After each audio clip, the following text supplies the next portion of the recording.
আসলে আমার সিনেমা না থাকার কারণ হচ্ছে বাংলাদেশের বিজনেস এখন ভেরি টাফ।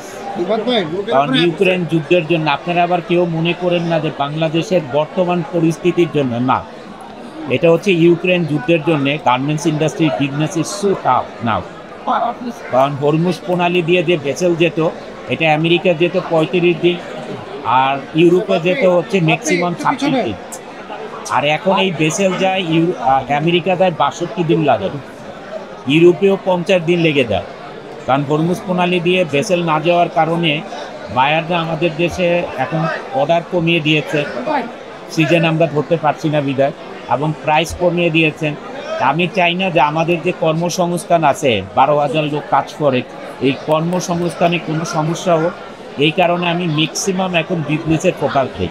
যে ছবি আসবে, যদি আল্লাহ তাআলা হায়াত রাখেন, ছবি আসবে, অবশ্যই আসবে। বাট আপনারা আজকের থেকে আমাকে চিনেন না, বেশ অনেক দিন হয়ে গেল 2008 থেকে। আমি কিন্তু এমনিতেই সবার জন্যে আমি মন থেকে দোয়া করি, ভালোবাসি, উইশ করি, যার সিনেমা রিলিজ হয় উইশ করি। আমি কিন্তু কম্পিউটার মনে করে কারো প্রতি হিংসার চোখে কাউকে আমি কোনোদিনই দেখি না, এবং আল্লাহ তাআলা আমাকে যতদিন বাঁচিয়ে রাখবে এটা আমার মন থেকে আসবে, কারণ আমার এটা ক্যারেক্টারই আছে। আমার ক্যারেক্টার হচ্ছে আমি সবার জন্য আমি ভালোবাসতে চাই, সবার সাথে ভালো রিলেশন রাখতে চাই, সবার জন্য দোয়া করতে চাই।